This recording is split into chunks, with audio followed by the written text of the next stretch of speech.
Boa tarde, pessoal. Sou João Silva, sou Community Manager de IoT da Ideal, do grupo de software da Intel no Brasil. Quem assistiu aqui a apresentação do Jorge de manhã, trabalho na mesma equipe que o Jorge, cuidando da área de IoT. Vou mostrar hoje para vocês um pouco do que é o IoT. Virou palavrinha da moda, virou assunto da moda e tem gente levando para diversas áreas, né? Sempre no mundo da tecnologia nos últimos anos a gente vê uma tecnologia nova chegando, ela vira uma buzzword, aí o pessoal consegue estender aquele conceito até que aquele conceito simplesmente abrange o mercado inteiro e aquilo passa a ser aquilo. Então eu quero mostrar um pouco do que é o IoT, quais são as oportunidades que a gente tem principalmente no Brasil, o que a Intel tem feito em relação ao IoT, como a Faculdade de Ciência da Computação, eu quero falar sobre o papel da importância do software livre do open source dentro desse novo mundo. Isso é um negócio que pouca gente consegue ver com clareza. E vou falar de alguns exemplos interessantes sobre a IoT. Então, a primeira pergunta que as pessoas têm, né? O que é esse troço chamado Internet das Coisas? Né? Às vezes a gente olha e parece que é algo que a gente já conhece, às vezes a gente olha e parece que é um negócio completamente novo. Durante as últimas décadas, a gente teve uma série de dispositivos conectados com a internet, cada vez mais dispositivos conectados com a internet, e esses dispositivos todos estão gerando dados e informações durante o tempo todo.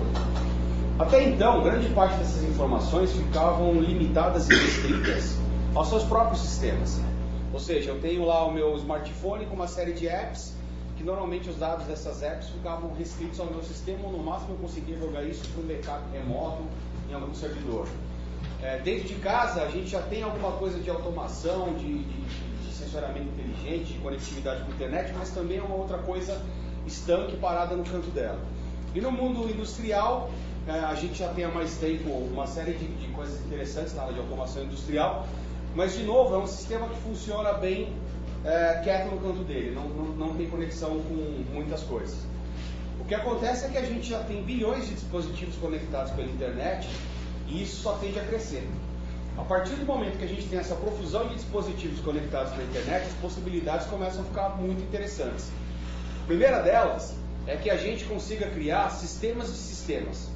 Ou seja, cada sistema que eu tinha funcionando estanque em determinado local, agora eu posso conectar ele com outro sistema e aí criar sistemas de verdade. Então, o jeito que eu gosto de explicar a internet das coisas é isso. É uma rede conectada, inteligente de sistemas. Muitos sistemas interconectados, não apenas dispositivos. Através dessa conexão, eles conseguem trocar dados entre si e fazer interpretações de tomada de decisão em tempo real, coisa que a gente não tinha há pouco tempo atrás. Isso vai mudar radicalmente a forma pela qual a gente se organiza, a gente vive, a gente faz negócio e o mundo que está ao nosso redor de várias maneiras. Então, um exemplo de sistemas é o que a gente tem hoje numa cidade como São Paulo. Hoje você tem um sistema de trânsito, de transporte público por ônibus, você tem um sistema de transporte público por trem, você tem sistemas de monitoramento de tráfego, de trânsito, você tem um sistema lá que faz o controle de tráfego aéreo, só que tudo isso funciona isolado no seu canto. Se existe alguma integração entre esses sistemas hoje, na maioria dos casos é feita através de seres humanos.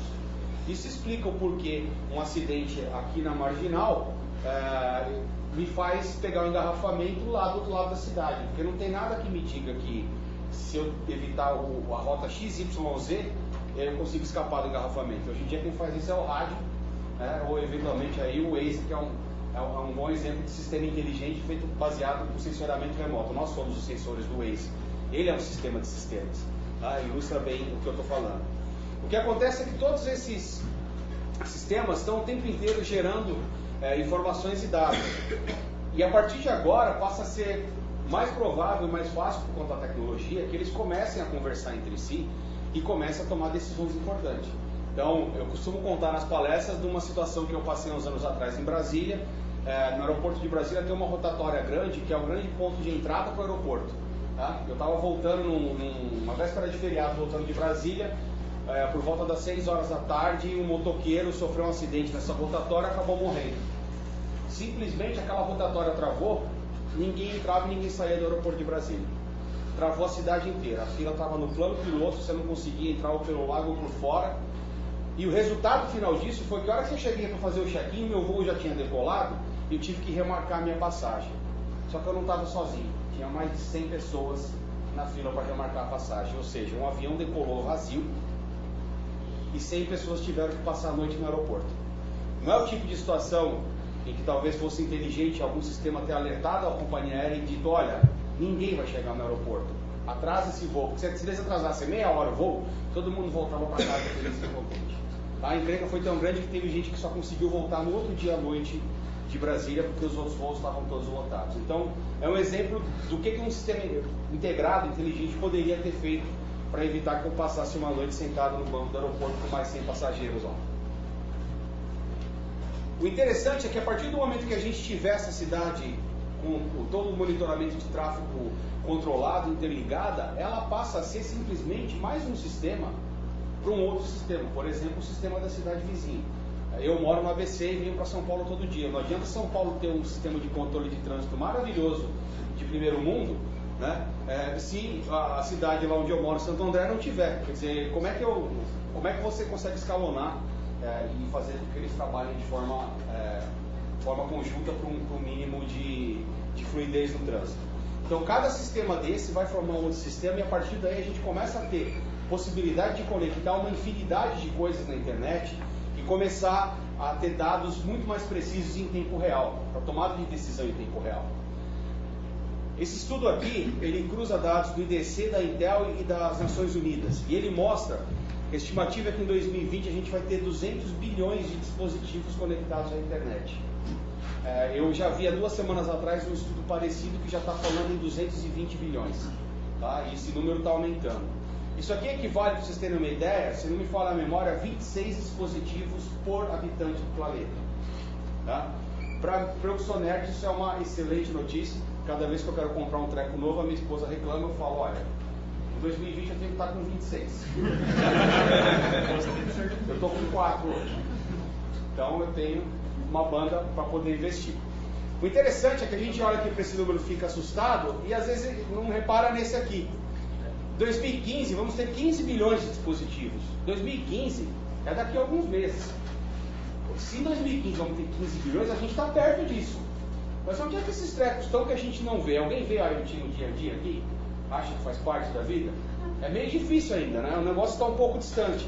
De fato, é aqui que os dispositivos estão hoje. 40% está nos processos de negócios de fabricação. Tá? Eu não sei se alguém aqui conhece linhas de produção de qualquer fábrica hoje em dia, mais modernas. Você vai conversar sobre a IoT com esses caras, com sensoriamento, tomada de decisão em tempo real, etc, etc. Isso já é realidade para eles há alguns anos.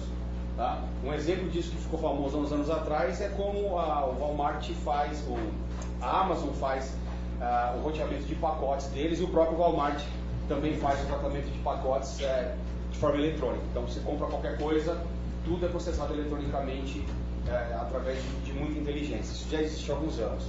30% está na área de saúde.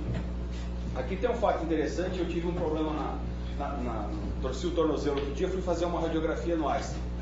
E a hora que eu entrei na sala de radiografia, nerd, é uma desgraça, eu olhei para cima e vi um access point, um roteador da Cisco gigante, com 6 antenas. Eu falei: poxa, o que está fazendo?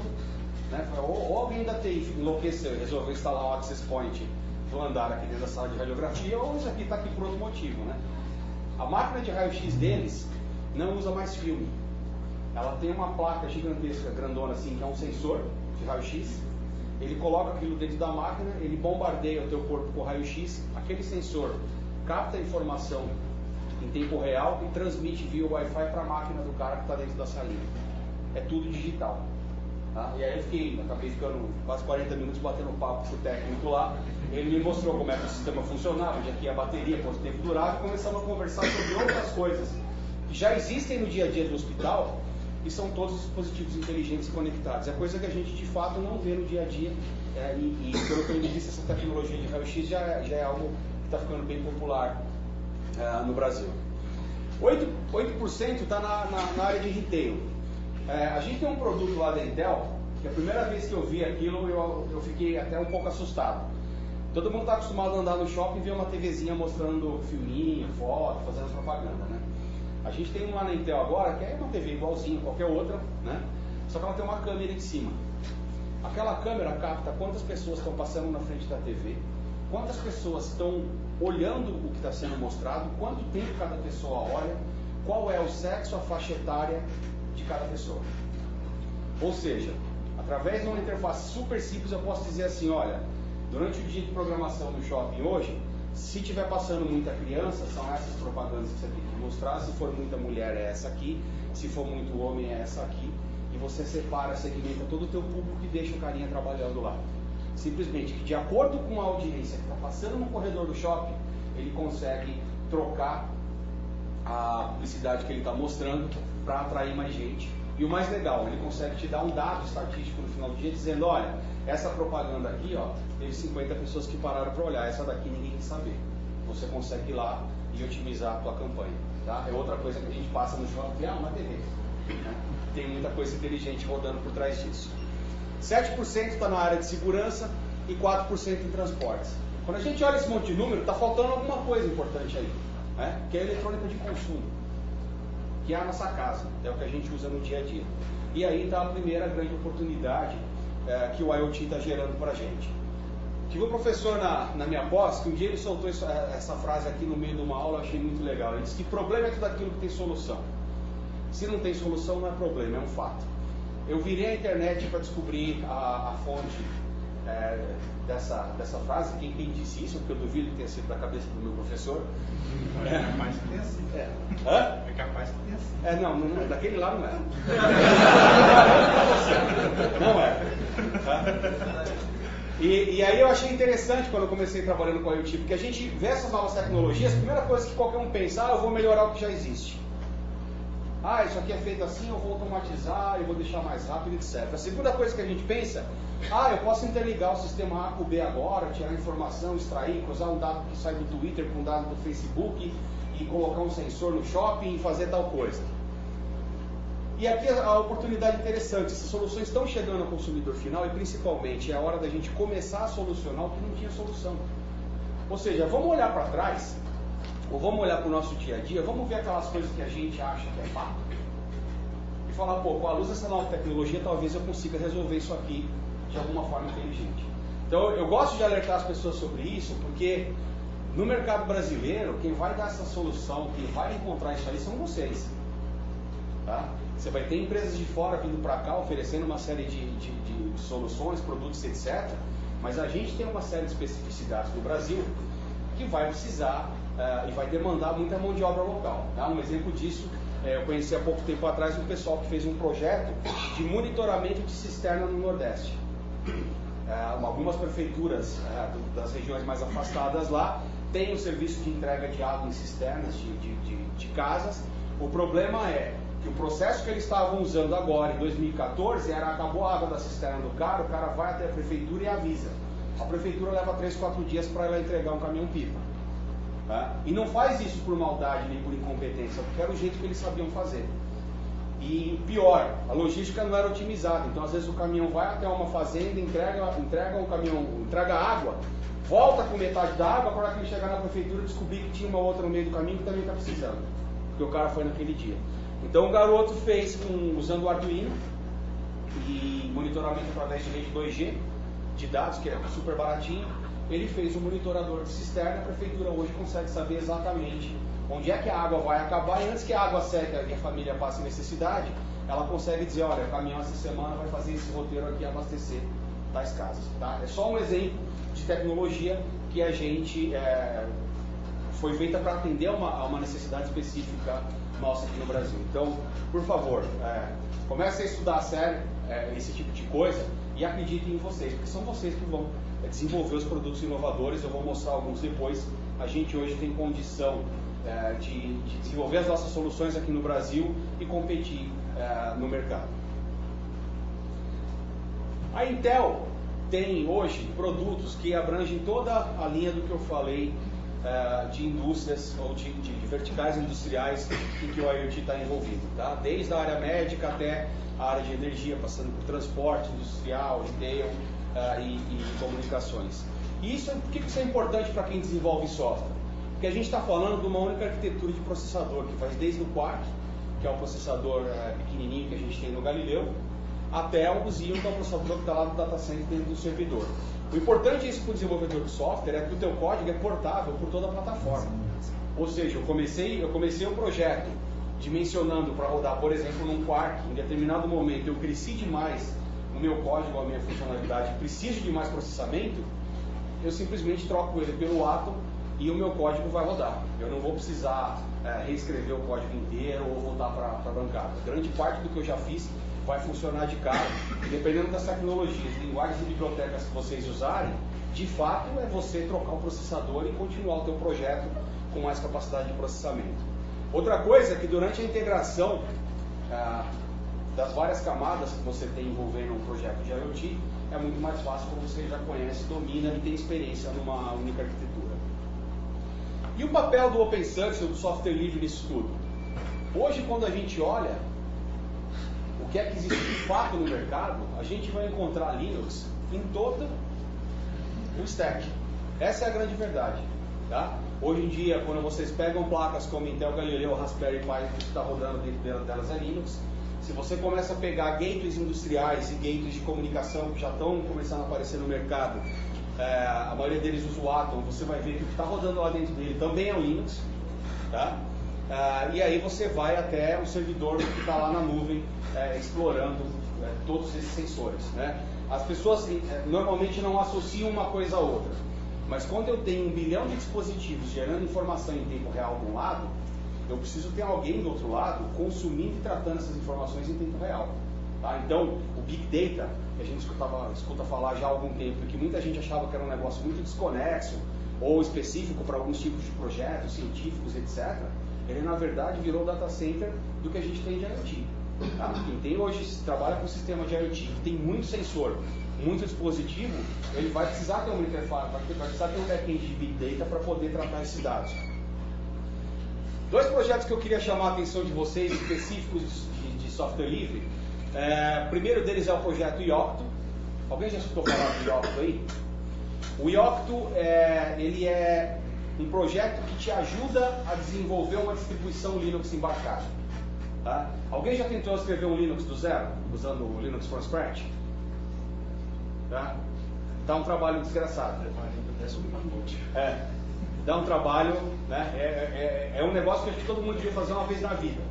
Que você aprende como o sistema operacional é montado, desde o kernel. Mas dá muito trabalho. O que o Yocto faz para você?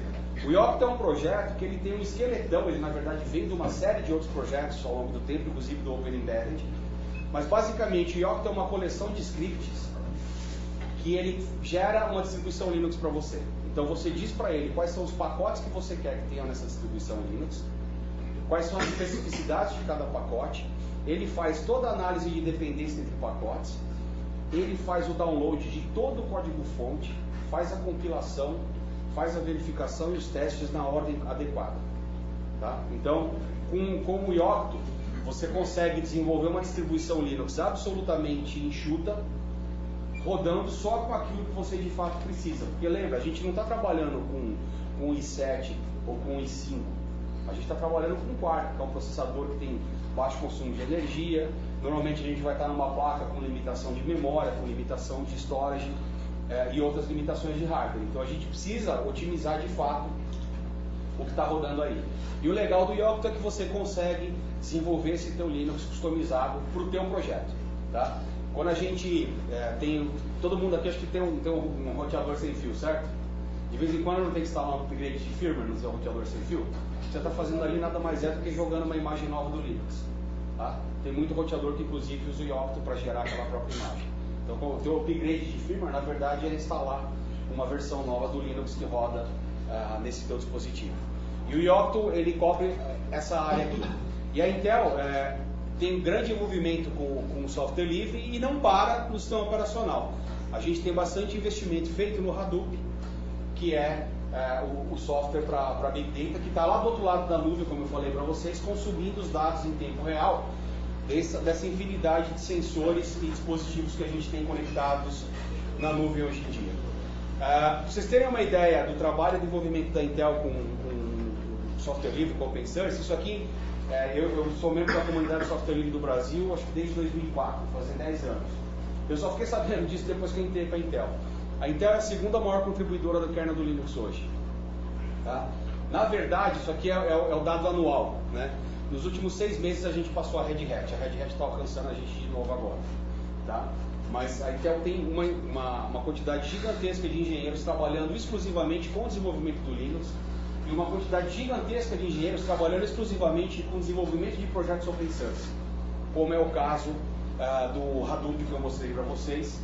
São mais de 100 projetos que a Intel contribui e alguns ela inclusive gerencia o desenvolvimento dentro da comunidade de desenvolvimento open source. Sobre o Yocto especificamente, não sei se todo mundo aqui conhece um evento chamado FISLI, que é o Fórum Internacional do Software Livre. Ele acontece todo ano no Brasil, em Porto Alegre. Se vocês procurarem na internet, vocês vão encontrar o site do evento. E na edição desse ano eu tive a oportunidade de fazer 2 palestras lá sobre Yocto, com esse cara aqui, Otávio Salvador. O Otávio, para mim, é o maior especialista em Yocto em desenvolvimento embarcado no Brasil.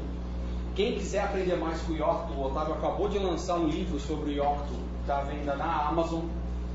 É uma delícia de ler, muito fácil de você entender o que é que o Yocto faz, quais são os componentes e começar a trabalhar com o Yocto.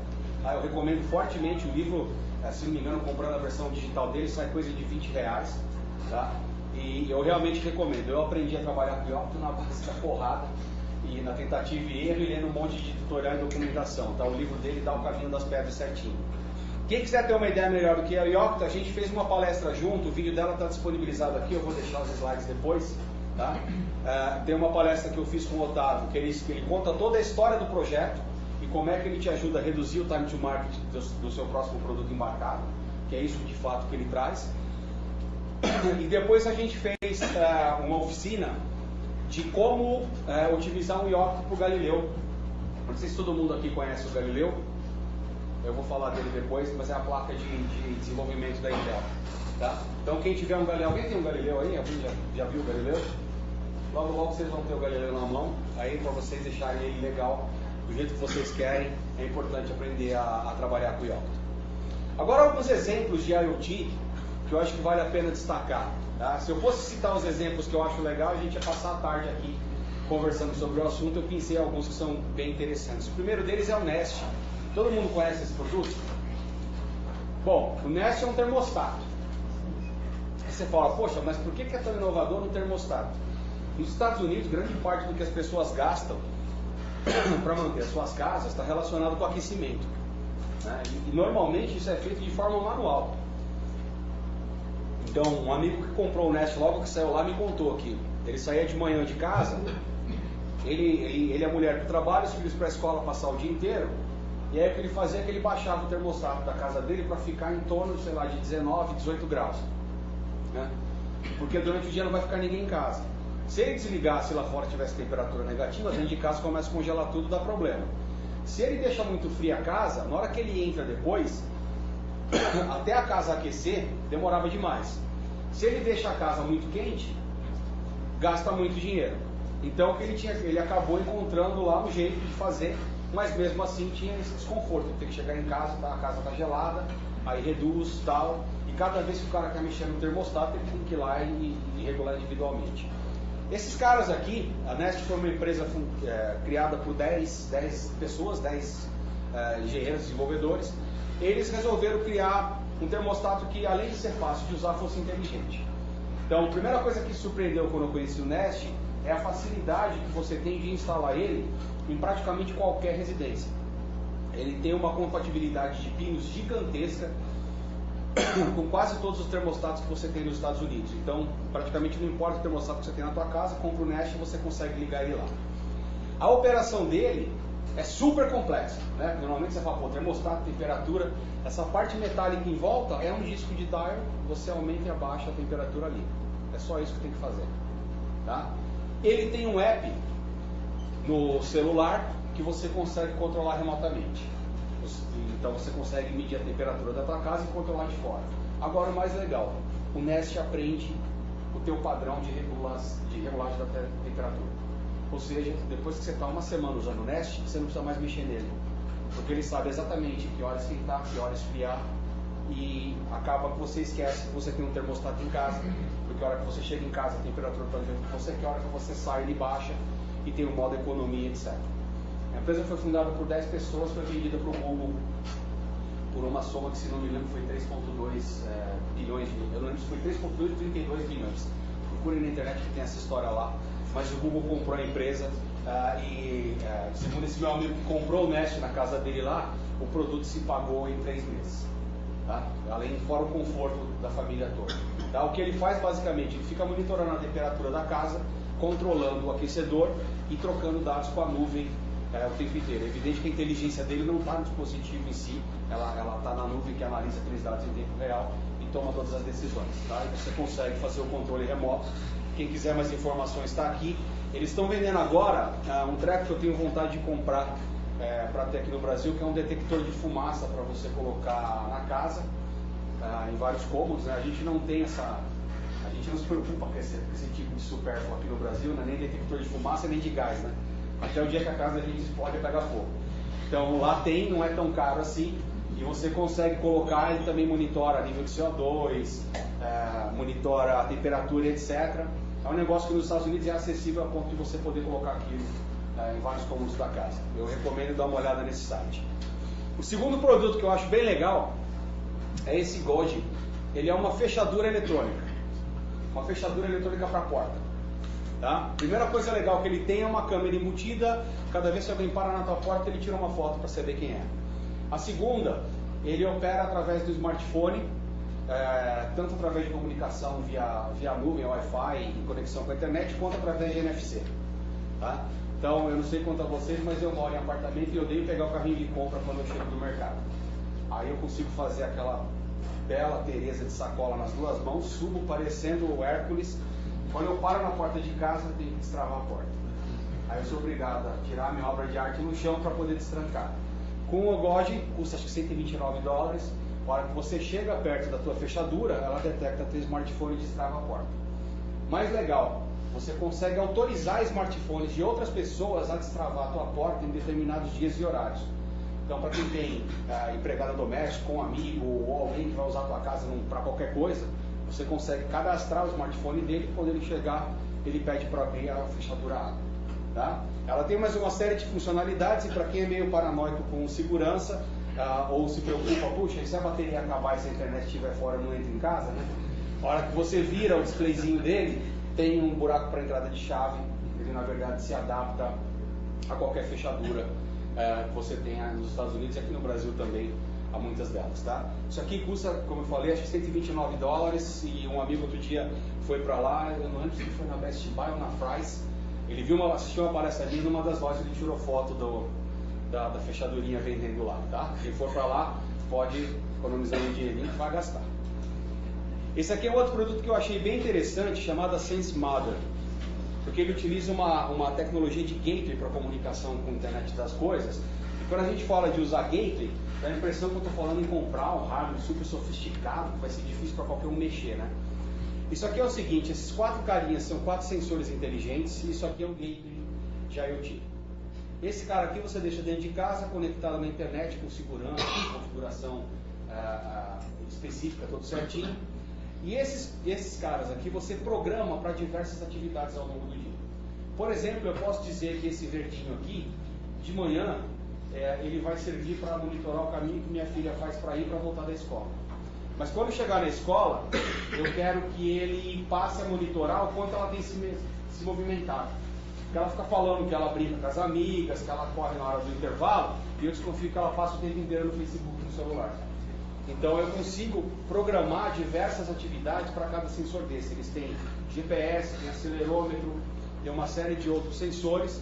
Você consegue programar o que você quer que cada sensor colete em determinado instante do dia e você simplesmente entrega aquilo para uma pessoa. Ela pode carregar com um chaveiro na mochila, ela pode carregar no bolso, ela pode colocar no tênis, ela pode fazer o que quiser com esse sensor. Ele coleta dados de vários dias. Quando ela entrar em casa, ele detecta essa estação da base, ele transmite todos os dados, daí os dados vão para a internet, de lá você trata e faz o que quiser. Tá? Uma das coisas que ele tem muito interessantes e que nos Estados Unidos está chamando bastante atenção é o tal da cerca eletrônica. Eu não sei se vocês conhecem o que é isso, mas basicamente é você pegar um perímetro no mapa e dizer: se essa pessoa sair desse perímetro, eu quero ser alertado. Tá? Isso está sendo muito usado, principalmente para idosos, pessoas que têm inclusive o mal de Alzheimer, que às vezes sai de casa e não sabe para onde foi. Então, se ele deixar, por exemplo, o quarteirão, ou se ele sair da rota que eu estou acostumado, eu quero ser alertado. Tá? Ele tem usado para esse tipo de coisa e muito lá para monitorar por onde as crianças têm andado. Tá? É um outro exemplo. Esse aqui é um relógio que está aqui. É uma empresa que a Intel comprou, acho que há cerca de um ano atrás, um pouco menos talvez. Ele é um relógio comum, como vocês estão vendo aqui, ele monitora o batimento cardíaco. Né? Ele é um famoso fitness band, o relógio que mede as atividades que eu faço ao longo do dia. Só que ele tem uma diferença muito interessante em relação aos outros. A maioria dos relógios trabalha hoje em dia com acelerômetro, basicamente. Esse cara tem um sensor de LED aqui embaixo que ele fica medindo o fluxo sanguíneo nos vasos capilares do pulso. Tá? Com isso, ele mede o fluxo sanguíneo, o batimento cardíaco. Ele tem um acelerômetro de 3 eixos, ele mede a minha transpiração e a temperatura da pele o dia inteiro. O mais interessante é que ele faz detecção de padrões automaticamente e classifica todas as minhas atividades. Tá? Eu não sei se alguém já usou Fitbit, Xiaomi, esses outros relógios, monitores. A maioria deles funciona baseada no app. Então é assim, você vai dormir, você tem que abrir o app e falar: vou dormir. Aí ele monitora o teu sono. A hora que você acorda, você tem que abrir o app e falar: acordei. Na hora que você vai correr, você tem que falar: vou correr. Ele começa a entender que aquilo é uma caminhada. Parei de correr. Ele pega e mede o intervalo de exercício. O que esse cara que faz é que ele faz toda essa detecção das minhas atividades ao longo do dia sem que eu tenha que fazer absolutamente nada. Eu uso ele no pulso, esqueço que eu estou com ele e no final do dia ele me dá um relatório completo de tudo que eu fiz ao longo do dia, como foram as minhas atividades, horários de pico, etc. E isso aqui é a coisa que eu acho mais legal nele. Ele monitora as 3 fases do ciclo de sono. Tá? Isso tem me ajudado. Eu estou usando o meu, acho que desde maio, se eu não me engano. Isso tem me ajudado bastante a melhorar a qualidade do meu sono. Por quê? Eu acabei aprendendo com esse relógio o que eu tenho que fazer para dormir bem. Ou seja, se tem um dia que eu fiz muita coisa, estou muito pilhado, estou empilhado para a cama, não adianta eu deitar, porque se eu deitar lá, eu sei que eu vou ficar rodando, eu vou ter uma noite inteira de sono leve e não vou descansar. Então, o que eu tenho que fazer para poder realmente desacelerar o pico que eu tive no meu dia para melhorar minha qualidade de sono? Também tem a ver com hábitos de horário de dormir, horário de acordar, quantidade de sono, etc. Em suma, ele vai resumir todo o teu organismo, tudo que você fez durante o dia e vai guardando esse dado histórico. Quando ele tem um app, isso aqui inclusive é uma captura, acho que do próprio app dele, que te mostra uma noite de sono, né? E quando a gente entra no site para ver o relatório completo, aí é realmente impressionante a quantidade de dados e informação que ele te dá. Tá? Esse relógio eu acho que está custando $149 lá agora, e a tendência é que isso comece a baixar cada vez mais. Daqui a pouco todo mundo vai estar usando um treco desse e vai até esquecer como é que era usar um relógio que só marcava a hora. Tá? Igual a gente, uns anos atrás, falava que daqui a pouco ninguém ia ter mais telefone que só falava, né? E todo mundo falava: você tá maluco, o computador é uma coisa, o telefone é outra. Os relógios estão indo nessa direção. Esse aqui é o Intel Galileu. Ele é uma placa, as especificações, para quem quiser detalhes depois tem um linkzinho ali. É uma placa de Open Hardware desenvolvida pela Intel.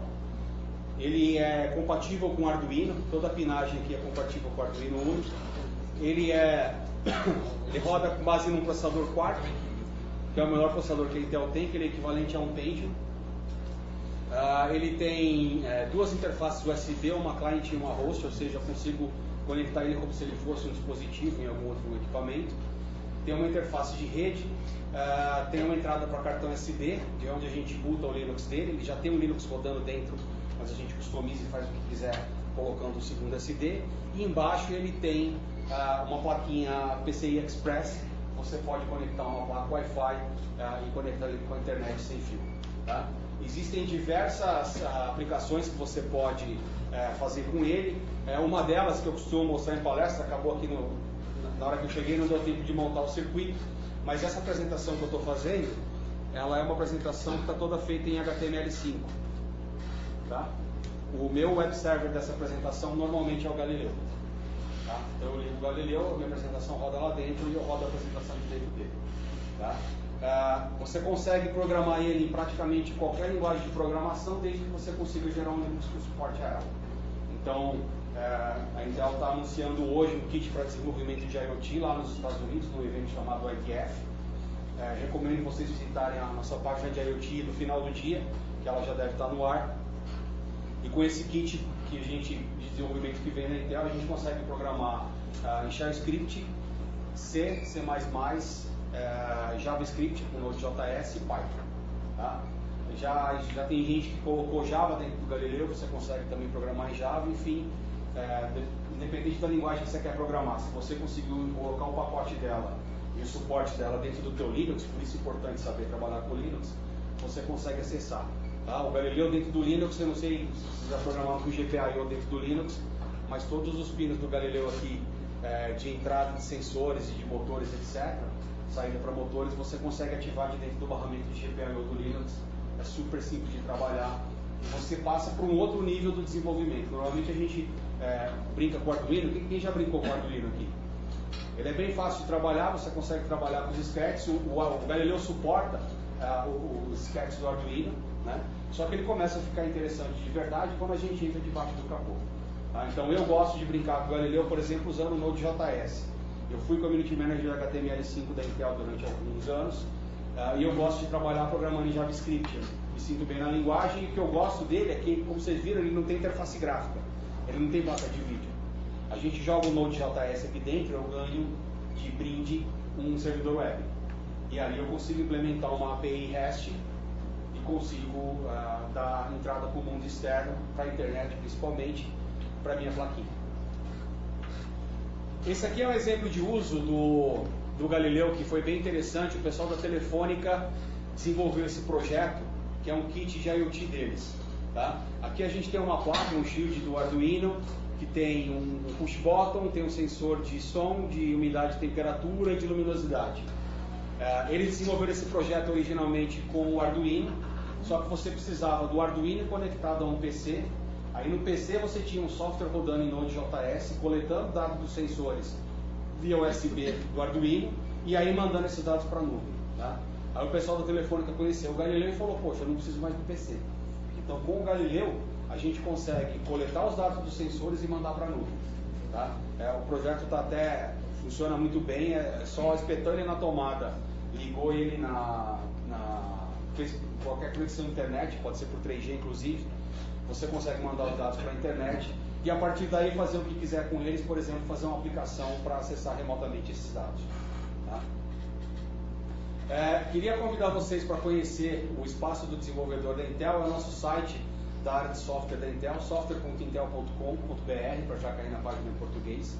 A página de IoT, acho que não está nem no final da apresentação, porque realmente vai ser lançada hoje, é software.intel.com/IoT, Internet das Coisas. Muita gente não sabe que a Intel tem uma divisão de software. Algum de vocês sabia que a gente tinha uma divisão de software? Se a gente se separasse do resto da Intel e virasse uma empresa independente, a gente seria uma das 5 maiores empresas de software do mundo, em número de engenheiros.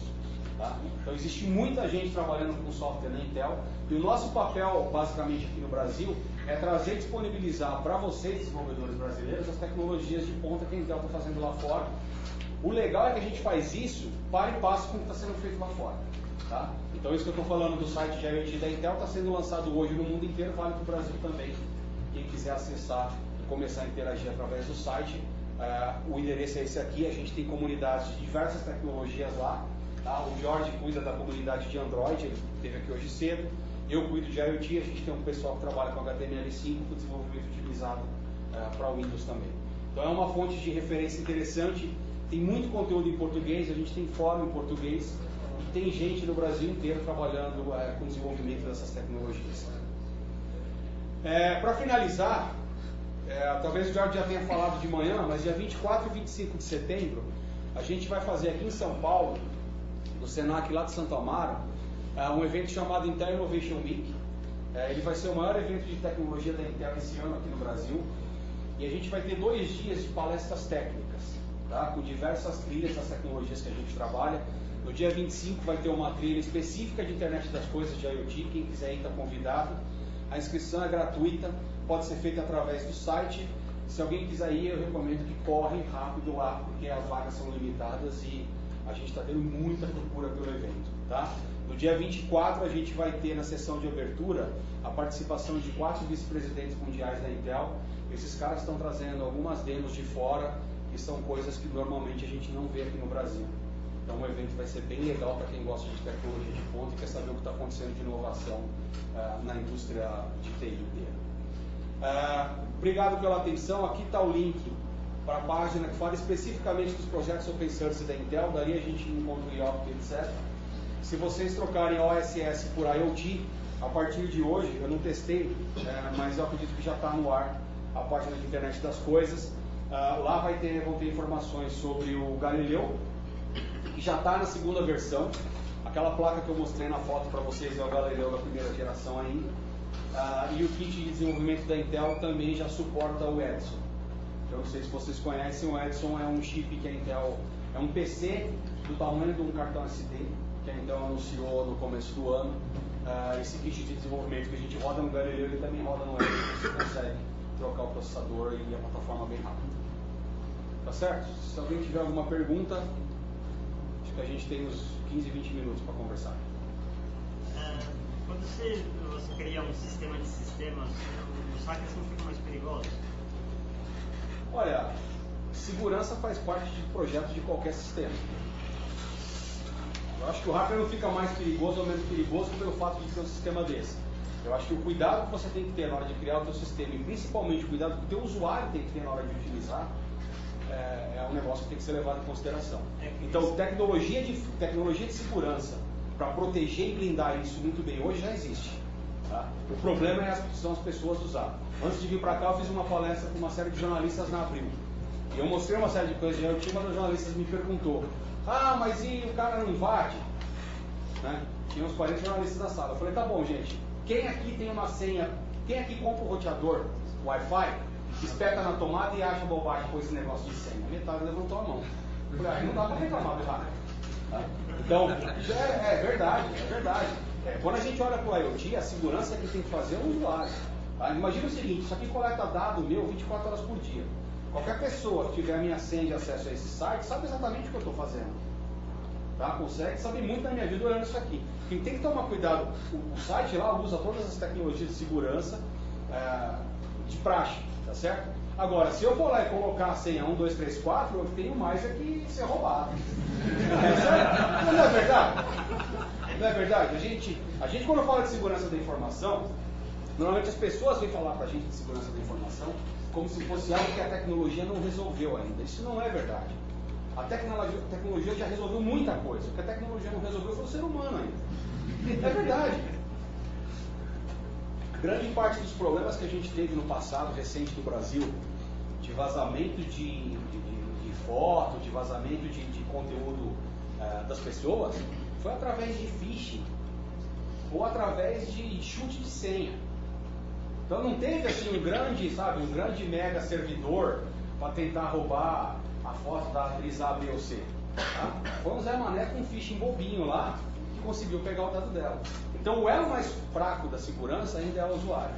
Então, do ponto de vista de tecnologia, quanto mais você interliga sistemas, normalmente você coloca mais camadas adicionais de segurança. Você tem mais pontos de infiltração e vulnerabilidade.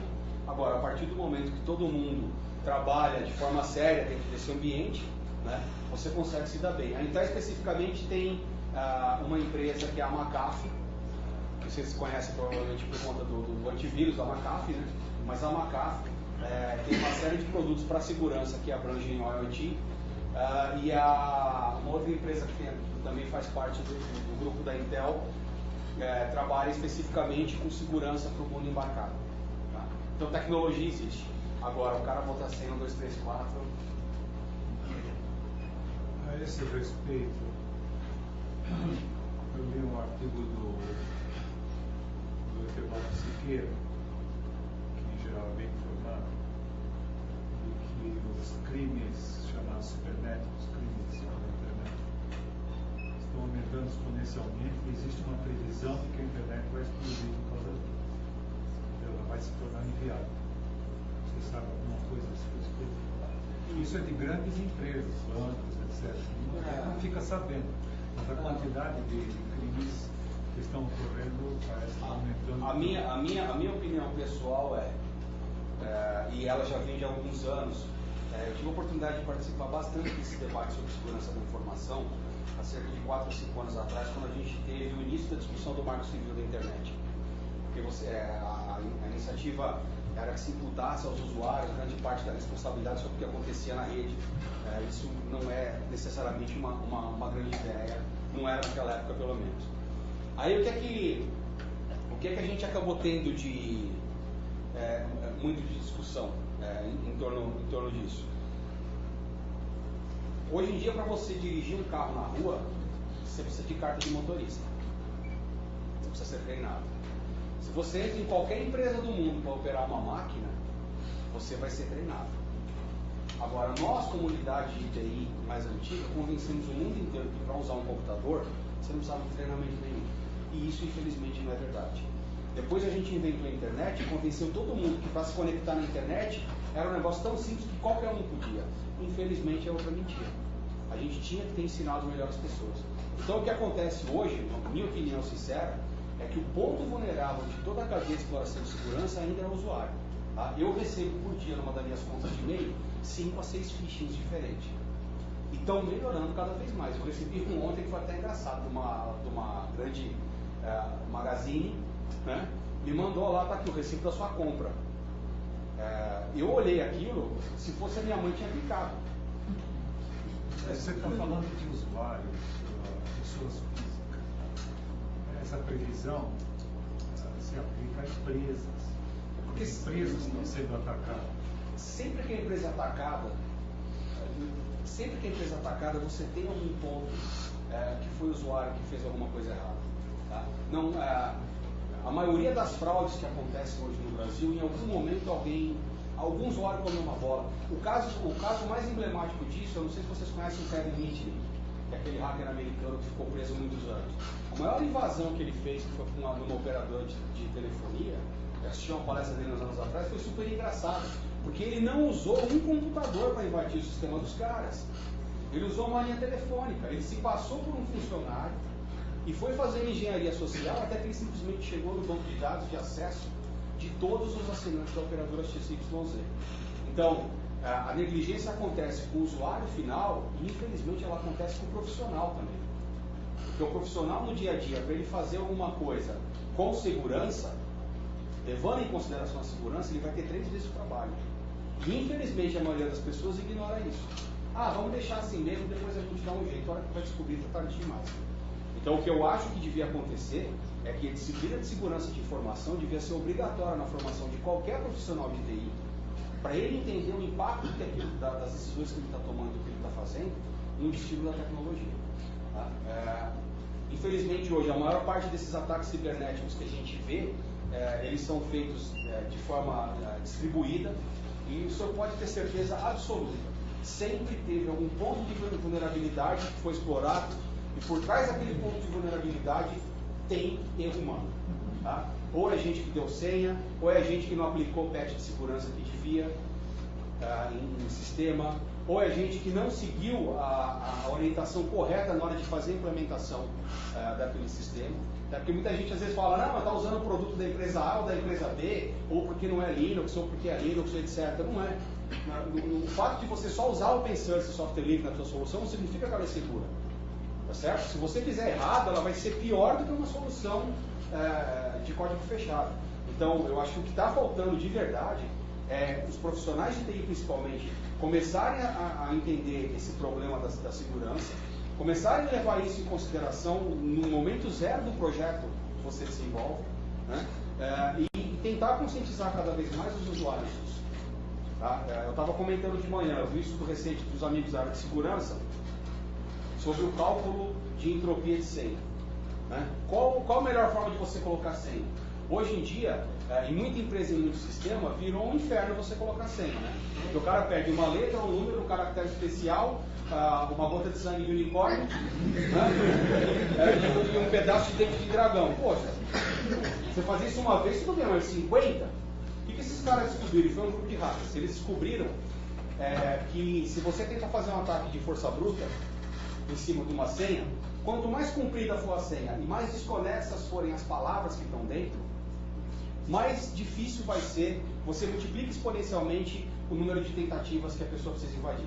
Então uma senha do tipo panda de chinelo no pijama rosa é muito mais segura e difícil de quebrar do que uma senha que tem todos esses outros itens que eu falei, ó, sangue do dragão, o dedo do unicórnio, etc. Tá? Então esse tipo de informação que, por incrível que pareça, circula nas redes sociais igual qualquer outra, né, acaba sendo o post chato do Facebook. Essa que é a verdade. A gente, quando fala de segurança e fala de cuidado para as pessoas, tanto para profissionais quanto para usuários, a gente acaba sendo o autor do post chato no Facebook, aquele que o pessoal pula para ler. Tá? Então a tecnologia ela existe de fato, mas eu, honestamente, se eu conhecer 4 ou 5 casos em que o problema de segurança foi causado realmente por uma falha grave que foi explorada em determinado momento, é raro. Ainda mais com o open source hoje em dia, que você descobre uma vulnerabilidade de segurança às 7 da manhã, às 9 ela já está corrigida. Então a questão é, quem é o responsável por pegar essa correção que saiu em 2 horas e aplicar? Agora vamos ser realistas. Você disse que o problema é o usuário. Provavelmente esse problema está aumentando. Sim, aí é exponencial. Claro. Não há nenhuma previsão de que se possa consertar o usuário. Quer dizer que o destino que o Evaldo Siqueira previu é capaz de acontecer. Quer dizer, é capaz que a internet explode. Se você não consegue consertar o usuário... Mas hoje em dia você pode tirar tudo de uma pessoa. Tira a internet. Aqui em São Paulo a gente está ficando sem água. Se a gente tivesse sem internet, você ia ver a Paulista como estava. Não se preocupe. Não é verdade? O senhor não se preocupe. Na hora que chegar para o pessoal e falar, gente, ou faz direito, ou acabou a internet, o pessoal vai aprender segurança, vai correr atrás. Mas o cenário realmente é bastante assustador.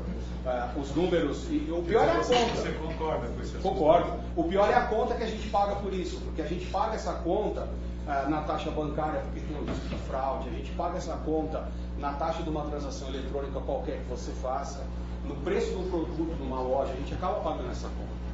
Mas voltando na origem lá atrás, eu falo isso com meia culpa porque assumo o meu próprio erro, porque eu tenho na minha família uma série de pessoas, inclusive os meus pais, que de vez em quando eu vou no computador deles, pelo amor de Deus, tem tanta bugiganga instalada lá que eu falo, como é que você conseguiu em uma semana instalar tudo isso? Por quê? Porque fui eu que convenci ele de que a internet era fácil de usar, fui eu que convenci ele de que dá para pegar um programa do site X do Y, instalar e que não vai acontecer nada. Acontece que existe uma indústria por trás desse meio hoje que faz isso aí. Ela enche um monte de linguiça e o pior, se enchesse de linguiça que é bem feita e testada, tudo bem. É aí que as vulnerabilidades acabam aparecendo. Então, infelizmente, você tem que tomar muito cuidado hoje em dia tendo o sistema. A maioria das pessoas tem um access point em casa e trabalha hoje em dia conectada na internet com Wi-Fi. Quantas pessoas habilitam o firewall daquilo? Sabe qual é o trabalho que dá habilitar um firewall desse? É dar um clique. Você dá um clique, firewall habilitado, pronto, ninguém conecta de fora para dentro. Você já reduz em grande parte o risco de segurança. Ainda dá para fazer ataque, eu consigo instalar um troiano, eu consigo instalar um malware e entrar na máquina dele, fazer a conexão reversa, etc. Tá? Mas aí a coisa já começa ficando complicada. Entendeu? Então, na internet a impressão que eu tenho é que a gente tem carro e não tem tranca nas portas. Todo mundo fica deixando bolsa e celular à vista. Aí não tem muito jeito. Né? Para o IoT especificamente, essa é uma grande preocupação e tem uma outra preocupação minha pessoal que é maior até do que a segurança. Porque a segurança a tecnologia resolve. É a respeito da privacidade. O que é que me garante a minha privacidade a partir do momento que eu tenho dispositivos conectados e coletando informações e rastreando informações sobre o que eu estou fazendo o dia inteiro? Como é que eu consigo garantir e qual é o nível aceitável de privacidade que a gente está disposto hoje em dia a aceitar para ter esse monte de serviço? Né? Todo mundo aqui gosta quando o Waze ajuda a cortar o trânsito, né? Não é legal? E agora, e saber que o Waze está rastreando onde vocês estão o dia inteiro? E ele pode contar para quem quer que seja, onde é que vocês estão em qualquer minuto. Isso é um negócio meio chato.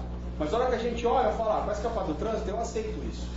Então você está abrindo mão de um pedaço da tua privacidade para receber um serviço em troca.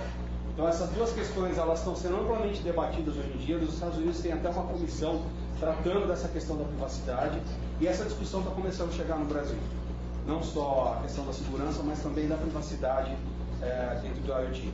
Nos Estados Unidos teve um caso recente que aconteceu um big de um abafão aí nele, mas algumas empresas que tinham pulseiras de monitoramento de fitness estavam vendendo dados estatísticos dos usuários para operadoras de saúde. Tá certo? Dados estatísticos, a saída deles foi essa. O pior, sabe aquele contrato de termo de serviço que a gente lê sempre? Estava lá escrito. Estava lá escrito. O nego foi gritar e falou, não, você assinou dizendo que eu podia fazer isso. E aí a argumentação foi, são dados estatísticos sobre o sedentarismo da população que tem esse tipo de equipamento.